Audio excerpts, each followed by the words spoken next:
Amigos, ¿cómo están? Bienvenidos al canal del Congreso. Mi nombre es Karina Aliaga y en los siguientes minutos les presentaré un resumen completo de noticias del acontecer parlamentario. Antes, los invito a ver nuestros titulares. Presupuesto del próximo año está orientado en crecer para incluir y asigna incremento del 29% para programas sociales, afirmó presidente del Consejo de Ministros ante Pleno del Congreso. Durante sustentación presupuestal, ministro de Economía señaló que crecimiento del 2014 duplicará al resto de América Latina. Sociedad Nacional de Radio y Televisión destacó respeto a libertad de prensa y expresión en nuestro país. Fue durante reunión con presidente del Congreso, Freddy Otárola. Contralor Fuad Curi sustentó proyectos de ley para mejorar lucha contra la corrupción.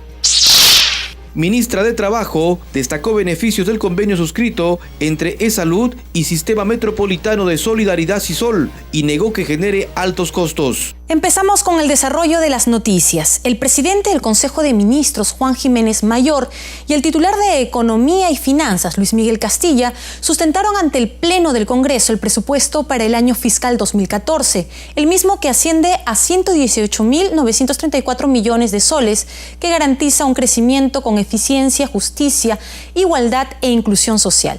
La mayor cantidad de recursos estarán destinados para los programas sociales, salud, educación, seguridad ciudadana, defensa nacional e infraestructura pública, según afirmó el titular de la PCM.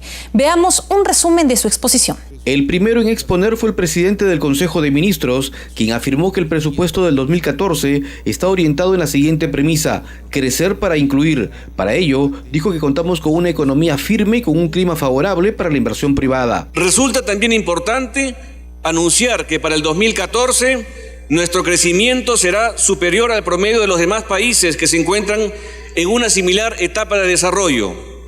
En ese sentido, se insertan las calificaciones crediticias recibidas en los últimos años, entre las que se destaca la última otorgada por la agencia calificadora de riesgo crediticio Standard & Poor's. Ante el Pleno del Congreso, Juan Jiménez Mayor reveló que los programas sociales tendrán un incremento del 29% y citó algunos casos. Entre los incrementos podemos mencionar Cunamás, con una previsión de 274 millones para atender a niñas, niños y niños menores de 3 años y a familias que reciben acompañamiento en el hogar. Caliwarma, con una previsión de 1.320 millones de soles para la atención alimentaria, desayunos y almuerzos escolares a nivel nacional. Juntos, se prevé 1.054 millones para la atención de hogares de extrema pobreza que acceden al incentivo monetario por cumplir compromisos en salud, nutrición y educación. Las mejoras remunerativas tendrán prioridad, destinándose 761 millones para el magisterio y 776 millones para el sector salud. Entre tanto, la seguridad ciudadana y la defensa nacional contarán también con mayores presupuestos. Se han previsto recursos por 6.953 millones, 6.953 millones de nuevos soles, orientados principalmente al patrullaje policial por sector, a asegurar el segundo tramo de la reforma del régimen remunerativo de la Policía Nacional por 420 millones de soles, la atención de las labores en las zonas del Braem, entre otros aspectos. En el sector defensa se está considerando la suma de 6.850 millones de nuevos soles, en el que se encuentra previsto 342 millones para asegurar el segundo tramo de la reforma del régimen remunerativo de las Fuerzas Armadas. Para infraestructura pública se asignará 33.787 millones de soles, 10% más que el presupuesto actual, lo que garantizará proyectos de transportes, telecomunicaciones, electrificación rural e irrigación, entre otros. Ricardo Alba Martínez, Canal del Congreso. Por su parte, Luis Castilla aseguró ante la representación nacional que el crecimiento en nuestra economía duplicará al promedio de países de América Latina el próximo año. Anunció también una reducción del servicio de la deuda externa. Veamos. El ministro de Economía se encargó de explicar técnicamente los alcances del presupuesto general de la República para el 2014. Luis Miguel Castilla se mostró optimista respecto al crecimiento económico y ratificó que el próximo año será mejor que el actual. Creo que podemos sentirnos orgullosos de que nuestro país va a seguir creciendo al doble o más que el doble que el promedio de América Latina y más que el doble del crecimiento del mundo. Adelantó también la próxima presentación de un nuevo paquete de proyectos, esta vez para facilitar el comercio internacional, a fin de mejorar nuestros productos exportables, y dijo que la competitividad será uno de nuestros ejes principales. Castilla Rubio también informó a los legisladores sobre la reducción del pago del servicio de la deuda. Vale decir, 1/5 parte del presupuesto se iba a pagar deuda externa o deuda interna. Y hoy en día eso se ha reducido a 8,5% del total. ¿Y qué significa esto? Que libera recursos para que sean invertidos en programas sociales y en inversión pública en nuestro país. Finalmente, dijo que con esfuerzo podremos duplicar el volumen de la producción de cobre en 6 años. Ricardo Alba Martínez, Canal del Congreso. Tras la exposición de los ministros, los parlamentarios de diversas bancadas fijaron su posición respecto del presupuesto para el próximo año. En principio, para destacar este presupuesto como un presupuesto inclusivo y que va dirigido hacia los más pobres del país, porque como se podrá apreciar, a diferencia de años anteriores, este presupuesto se incrementa en alrededor de 10.500 millones de soles para el 2014. En primer lugar, hacer un reconocimiento a la seriedad con que se ha trabajado el proyecto de presupuesto, y estas observaciones están referidas a que lamentablemente los gobiernos regionales y los gobiernos municipales van a tener ingresos menores. Teniendo de testigo a la opinión pública, señor ministro, aquí comienza el diálogo. Señor Premier, señor ministro de Economía, el presupuesto general de la República debe ser el fruto del verdadero diálogo, como así usted lo anunció cuando fue y se inició como Premier. También he escuchado al primer ministro que habla de inversiones en los grandes proyectos de la costa. Ha hablado de Chavimochi, ha hablado de Chinecas, ha hablado de los grandes proyectos, entonces me parece que es justo que también se pueda atender a la pequeña agricultura. Los programas sociales están y han venido funcionando y tenemos que mantenerlo y probablemente incrementarlos, pero lo que más tenemos que hacer, lo que más tenemos que preocuparnos es que la inversión se realice en aquello que signifique y pueda garantizar un crecimiento sostenido, un crecimiento real. La Comisión de Presupuesto iniciará este jueves 5 el debate del proyecto de ley de presupuesto general de la República para el 2014, informó su presidente Johnny Cárdenas, quien adelantó que realizarán sesiones descentralizadas en el interior del país. Las autoridades del Ministerio de Economía serán las primeras en presentarse ante la Comisión de Presupuesto y Cuenta General de la República para sustentar los supuestos macroeconómicos del proyecto de presupuesto general de la República del próximo año. En realidad nosotros iniciamos nuestras labores este jueves con la presencia del señor Ministro de Economía y Finanzas, el viceministro que va a desarrollar respecto a los ingresos la parte tributaria encargada pues en este sentido por la señora Diana de la SUNAT. Entonces así semanalmente vamos a tener actividades para que se pueda sustentar los presupuestos de los distintos niveles de gobierno. El presidente de la comisión, Johnny Cárdenas, explicó que el cronograma de actividades aprobado en su última sesión establece reuniones descentralizadas para escuchar las opiniones de las autoridades regionales y municipales. El presupuesto ha crecido aproximadamente 9%. 9.67%. Le están dando énfasis en la parte educativa, a las reformas que ha desarrollado el Estado, ya sea la Fuerza Armada, la Policía, el Magisterio, y en ese sentido creo que hay mucha expectativa. El legislador indicó que tendrán plazo hasta fines de octubre para aprobar las leyes de presupuesto, endeudamiento y equilibrio financiero del ejercicio fiscal 2014. Ricardo Alba Martínez, Canal del Congreso. La Sociedad Nacional de Radio y Televisión destacó el respeto a la libertad de prensa y expresión que vive nuestro país. Fue tras la reunión sostenida con el presidente del Congreso, Freddy Otárola, en el Palacio Legislativo. Tenemos la nota. Con el objetivo de establecer mecanismos de comunicación y diálogo, el presidente del Congreso, Freddy Otárola, se reunió en su despacho con los representantes de la Sociedad Nacional de Radio y Televisión, institución que agrupa las principales cadenas de radio y televisión a nivel nacional y que preside Marcelo Cunio. El directivo de ATV destacó estos encuentros que realiza el titular del Legislativo con los diferentes medios de comunicación porque constituye un puente de diálogo. Tuvimos una muy buena reunión de presentación como directiva al nuevo presidente del Congreso, donde hablamos de la representatividad. Nosotros tenemos agrupados alrededor del 90% de la audiencia de televisión abierta y 70% de la audiencia de televisión radial, indicando nuestro aprecio de la plena respeto a la libertad de expresión que se está dando en el actual gobierno y tratando de establecer un mecanismo de comunicación y de diálogo con el Congreso. Además, Cuni expresó que la reunión con el presidente del Congreso sirvió para establecer mecanismos de comunicación y pleno respeto a la libertad de expresión del actual gobierno. Esta reunión establece un puente de diálogo más allá de nuestra responsabilidad de informar dentro de una plena libertad de expresión como hay, donde tenemos que informar lo bueno y lo malo, pero sí es importante que se establezcan estos mecanismos de información para tener la información completa, ¿no? Horas antes, el titular del Parlamento visitó las instalaciones del diario Perú 21, donde se reunió con el director Fritz Dubois, a quien expuso los lineamientos de su gestión. En ambos encuentros también estuvo presente el segundo vicepresidente del Legislativo, Luis Iberico Núñez, informó Cecilia Malpartida. Al volver, Contralor Fuad Curi sustentó proyectos de ley anticorrupción en la Comisión de Fiscalización. Volvemos con los detalles.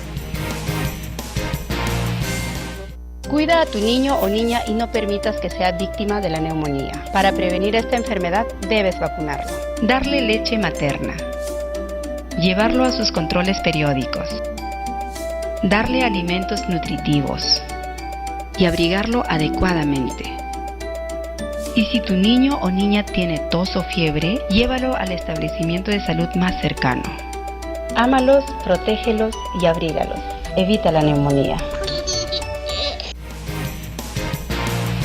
Alcaldes de la Mancomunidad de Conchuco se reunieron con el presidente del Congreso, Freddy Otárola, para pedir su apoyo y gestión para el presidente del Congreso, Freddy Otárola, en el Palacio Legislativo. Tenemos la nota. La inseguridad que se vive en la carretera Caroás-Chaca en la región Ancash por falta de efectivos policiales fue el tema principal que abordaron los alcaldes de los distritos del Callejón de Conchucos con el presidente del Congreso, Freddy Otárola Peñaranda. Y hemos venido a conversar con el presidente a fin de que él pueda abordar con el ministro del Interior para que se creen 2 puestos de vigilancia y control rápido, tanto en Ulta y como en Yanganuco.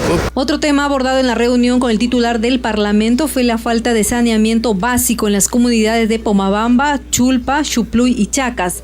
El titular del Legislativo se comprometió a gestionar ante el Ministerio de Vivienda esta importante obra para mejorar la calidad de vida de los ancachinos. Tengo un problema de saneamiento básico dentro de mi ciudad urbana, dentro del distrito Xupluy.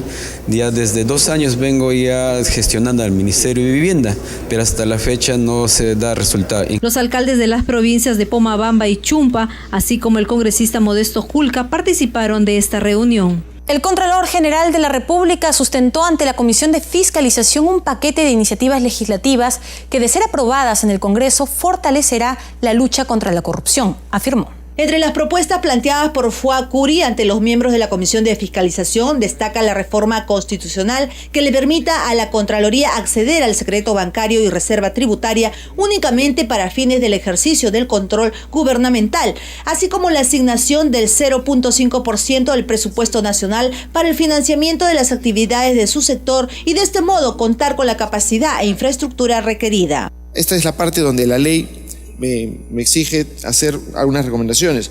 Dotar de recursos a la Contraloría para asegurar su autonomía, priorizar la revisión y aprobación de 8 iniciativas legislativas presentadas, coadyuvar a las entidades públicas que asuman el compromiso de priorizar e implementar el sistema de control interno, establecer una estrategia de trabajo conjunto y coordinado entre la Contraloría y el Congreso. De igual manera presentó el barómetro de la gestión pública, link colgado en la página web de su institución, el cual dijo promueve la transparencia al hacer accesible la información sobre la gestión de las entidades y la participación de la ciudadanía en el seguimiento de las mismas. Al respecto, los parlamentarios se expresaron en uno u otro sentido frente a los casos de corrupción.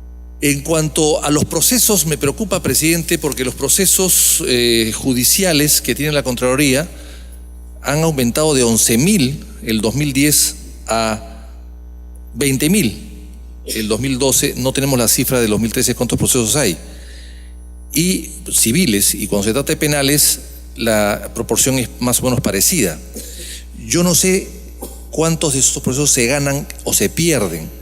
¿Cuánto finalmente se recupera?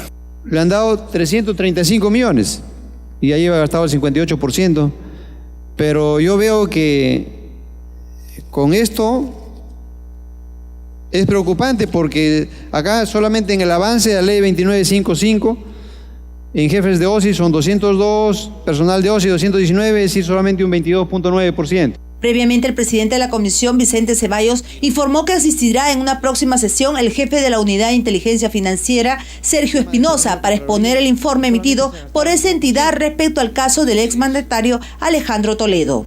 Ha sido invitado para el próximo viernes en sesión extraordinaria el jefe de la Unidad de Inteligencia Financiera, no solamente para ratificar los informes del contenido, sino para darnos un alcance integral. Entiendo yo que este informe de escasamente 10 páginas es un resumen. Consecuencia, para tener una dimensión más integral de todo el proceso informativo que los ha llevado a este informe final, ha sido convocado. Otro de los acuerdos adoptados fue el invitar para el 11 de septiembre a la alcaldesa de Lima, Susana Villarán, para el que informe sobre la situación del puericultorio Pérez Araníbal, informó Susana Espinosa. La congresista Carmen Omonte pidió al presidente de la Comisión de Fiscalización solicitar al Ministerio Público todo lo actuado hasta el momento para no duplicar esfuerzos. Esto en relación a la investigación que se viene haciendo al expresidente de la República, Alejandro Toledo. La Comisión de Fiscalización pida al fiscal de la Nación que se entregue todo lo actuado hasta el momento para no duplicar esfuerzos, y finalmente nosotros no tenemos todas las herramientas, no tenemos a los peritos que puedan llevar un tema tan complejo y con tanta información. También vamos a solicitar que el presidente de la Comisión de Fiscalización solicite todo lo tratado hasta ahora por la 48 Fiscalía, como son las declaraciones de la señora Eva Fernenburg, pero fundamentalmente las declaraciones del señor Joseph Maiman, con la documentación, por supuesto, que sustente las declaraciones del señor Maiman. El ánimo de mi presencia en esta comisión es de que no solamente se guarde el debido proceso, sino que se trabaje con la verdad y lleguemos al fondo del asunto. Durante su presentación ante la Comisión de Trabajo, la ministra del sector, Nancy Laos, destacó los beneficios del convenio suscrito entre eSalud y el Sistema Metropolitano de Solidaridad SISOL y negó que genere altos costos. El convenio suscrito entre eSalud y el Sistema Metropolitano de la Solidaridad es positivo porque forma parte de un paquete integral que permitirá desembalsar las consultas médicas y citas en la seguridad social. Así lo afirmó la ministra de Trabajo, Nancy Laos. Esto es un paquete, y es un paquete porque lo más importante, básicamente al margen de los exámenes médicos, son el costo de la consulta médica. Entonces, el costo de la consulta médica es más reducido. Sin embargo, el congresista Segundo Tapia dijo que no se cumplieron los requisitos para un convenio entre instituciones del Estado y agregó que las tarifas son altas. De otro lado, Laos se pronunció sobre la implementación de la Superintendencia Nacional de Fiscalización Laboral SUNAFIL y la problemática de los inspectores de trabajo. Negó que sea un ente recaudador ni que busquen incrementar las multas, sino que apuntan a lograr el cumplimiento de la normatividad laboral con transparencia y objetividad. El incremento de las multas no sea el objetivo principal del nacimiento de la superintendencia, por cuanto la idea de esta superintendencia no es que tenga un fin recaudador, sino buscar el cumplimiento de la normativa laboral por todos los empleadores. Respecto a la mesa de diálogo de la Ley de Servicio Civil, señaló que luego de 3 reuniones con representantes de los trabajadores, se han reducido los temores y preocupaciones de los servidores públicos. Mientras Juan Díaz Dios lamentó que este diálogo se produzca luego de la aprobación de la ley, Justiniano Apaza pidió que la reglamentación, para cuya dación el Ejecutivo tiene un plazo de 180 días, recoja los planteamientos de los trabajadores. Tiene que entenderse y escucharse a los trabajadores, porque si no se escucha a los participantes y a los actores de esta ley, todo es quimera, todo es ilusión. Al volver, en la Comisión de Energía y Minas descartan daños a la salud en pobladores de Santa Rosa de Cajasi, en Ancash, por derrame de mineroducto. Volvemos con los detalles. La gripe es una enfermedad muy contagiosa. Para prevenirla, lávate las manos con agua y jabón frecuentemente. Cúbrete al toser o estornudar. Usa papel desechable y arrójalo a la basura. Abre las ventanas de todos los ambientes. Si estás agripado, evita los lugares públicos. No te automediques. Si tienes fiebre o tos, acude al centro de salud más cercano. La gripe se transmite de persona a persona a través del aire, al toser o estornudar. Y recuerda, tu salud está en tus manos. Ministerio de Salud, Perú, progreso para todos. El plan de trabajo aprobado por la Comisión de Transportes y Comunicaciones contempla invitar al ministro del sector y solicitar información sobre los planes, programas y proyectos referidos al desarrollo de la infraestructura vial, aérea, portuaria y ferroviaria. Tenemos los detalles. La situación de la concesión de la nueva ruta del tren eléctrico Atevitarte-Callao, el gasoducto surperuano, el aeropuerto de Chincheros en Cusco, así como la situación de la carretera central, serán los temas a tratarse en la agenda de la Comisión de Transportes y Comunicaciones en la presente legislatura. El caso del metro, de la vía 2, de Atevitarte al Callao, ya tiene tiempo y lo vamos sumando cada vez más, ¿no? Ya de 3.000 millones subimos a 4.000 millones, 5.000 millones y ahora se calcula que va a ser de 6.500 a 7.000 millones. No lo vamos a hacer porque no va a haber el dinero. Proinversión nos está haciendo mucho daño.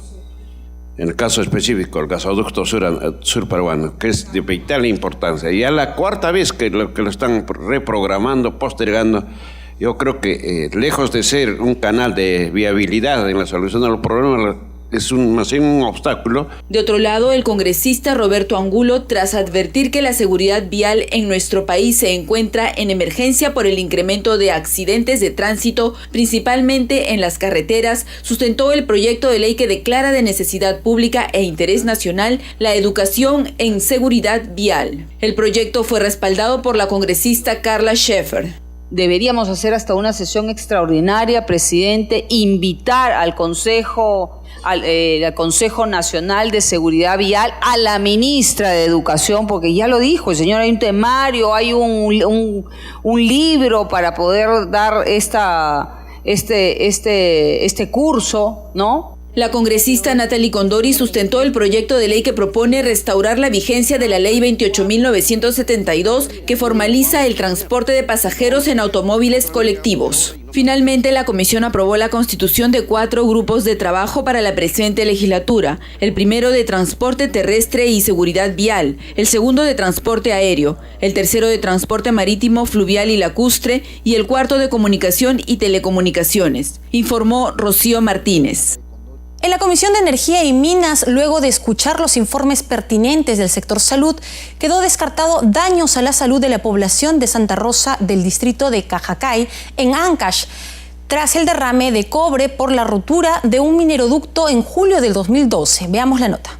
De acuerdo a las conclusiones del estudio realizado por el Instituto Nacional de Salud, no se produjeron daños en la vida de los pobladores ni en el medio ambiente del caserío de Santa Rosa, distrito de Cajacay, en Ancash, por la rotura de un mineroducto que transportaba cobre hasta la costa peruana. Así lo expresó César Cabeza Sánchez, jefe de esta institución, durante su exposición ante la Comisión de Energía y Minas del Parlamento.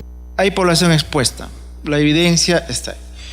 Lo otro es saber la fuente de exposición y eso sí amerita evaluar cuál es la fuente, si es antropogénica o es natural. Eso no podemos aseverar, solo sabemos que hay exposición. En la sesión participó también el vicepresidente de Asuntos Corporativos de la minera Antamina, Ricardo Morel, responsable del manejo del mineroducto y cuya ruptura se produjo el 25 de julio del 2012. El funcionario de la minera dijo que el incidente fue rápidamente atendido para prevenir que la fuga del mineral llegara hasta la laguna cercana. Los 210 pacientes que presentaban sintomatologías fueron dados de alta tras los exámenes toxicológicos realizados por metales pesados como el cobre, plomo y arsénico en la sangre.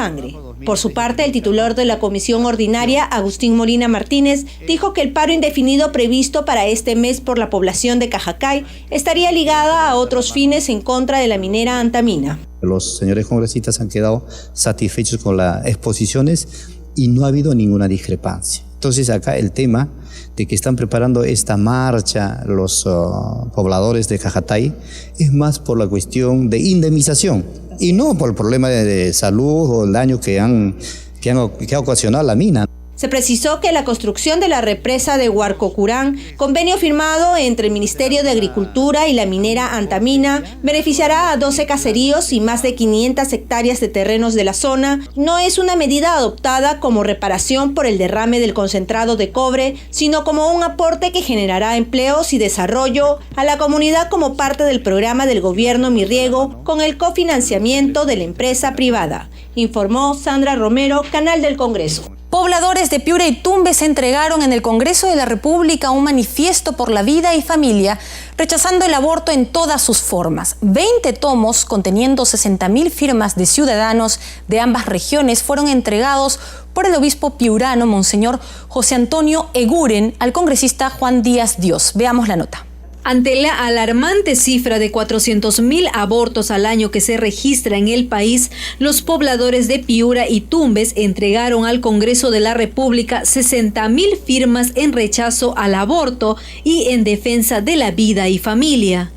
El congresista Juan Díaz Dios recibió de parte del obispo de Piura, José Antonio Eguren, 20 tomos que contienen las rúbricas de los compatriotas del norte del país. Es para nosotros, Monseñor, un arma, si cabe el término, para enfrentar de alguna manera algunas ideologías equivocadas. Es un arma para defender, en este caso concreto, la vida del ser más inocente y más indefenso que existe, que es el concebido. Para nosotros, Monseñor, es una prueba de que la mayoría de los peruanos está a favor de la vida. Y no solo a través de esta entrega de más de 60.000 firmas que provienen de la región de Piura y Tumbes, que favorecen a la vida y que defienden a la vida y calzan su voz para defender, insisto, al más inocente e indefenso que existe sobre la tierra. Díaz Dios rechazó el aborto terapéutico, pues indicó que no se cura matando. Por su parte, Monseñor José Antonio Eguren señaló que estas firmas fortalecen la vida y les da fuerza para seguir luchando a favor de aquellas vidas inocentes que no tienen voz. Con estas 60.000 firmas queremos representar a esta inmensa mayoría de los peruanos que respalda a la vida y que respalda a la familia, y que ciertamente lo que nos está diciendo estas firmas es que tenemos que volvernos la voz de aquellos que no tienen voz, de aquellos que son los más pobres entre los pobres, que son los concebidos no nacidos, los niños por nacer. La legisladora piurana Carla Scheffer indicó que apoya esta entrega de firmas, ya que tiene la obligación de defender la vida. Nosotros como congresistas tenemos la obligación de defender esa vida, ese milagro maravilloso que Dios nos permite especialmente a las mujeres acoger en nuestro vientre. Las firmas entregadas en conferencia de prensa permanecerán en el despacho del congresista piurano Juan Díaz Dios.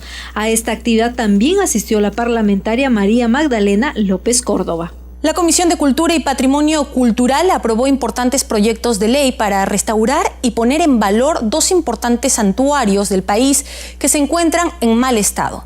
Veamos de qué se trata. Con el propósito de contribuir a fortalecer los valores históricos, cívicos, educativos, culturales y turísticos de la zona norte del país, la Comisión de Cultura aprobó el dictamen que propone declarar de interés nacional y necesidad pública la restauración y puesta en valor del Santuario del Señor Cautivo de Ayabaca, ubicado en la región Piura. Este es un tema fundamental, como su mismo dictamen señala, de darle puesta en valor esta restauración que amerita el caso. Para mí, Presidenta, mi voto a favor del presente dictamen. Ojalá que tuviéramos la suerte que por este término, restauración, no vayan a decir, bueno, tiene esto iniciativa de gasto y no lo vamos a hacer, etcétera. Esperamos que el espíritu de la persona que lo reciba también sea con el espíritu mismo que recibieron los otros proyectos que usted menciona como antecedentes. Con el mismo objetivo fue aprobado el dictamen que propone declarar de interés nacional y necesidad pública la restauración y puesta en valor de la iglesia de San Pedro de Cepita, ubicada en la provincia de Chucuito, departamento de Puno. El congresista Francisco Cama, autor del proyecto, informó que la imponente estructura de origen colonial, ubicada a pocos kilómetros de la línea de frontera que separa Perú de Bolivia, se encuentra totalmente abandonada. El templo de San Pedro y San Pablo, edificado por los dominicos al inicio del siglo XVIII, ofrecía su majestuosa estructura colonial, conservó durante siglos su estructura exterior en buen estado de conservación, pero recientemente empezó a derrumbarse la cúpula y el muro de la torre mayor del lado izquierdo y la parte central del techo posterior del templo. Finalmente, a solicitud del congresista Hugo Carrillo, la comisión aprobó la conformación de un grupo de trabajo que se encargará de fiscalizar el cumplimiento de la ley que regula el uso, preservación, desarrollo, recuperación, fomento y difusión de las lenguas originarias del Perú, informó Rocío Martínez. Y hasta aquí el noticiero del Canal del Congreso. Mañana volveremos con un nuevo panorama noticioso del acontecer parlamentario. Permiso.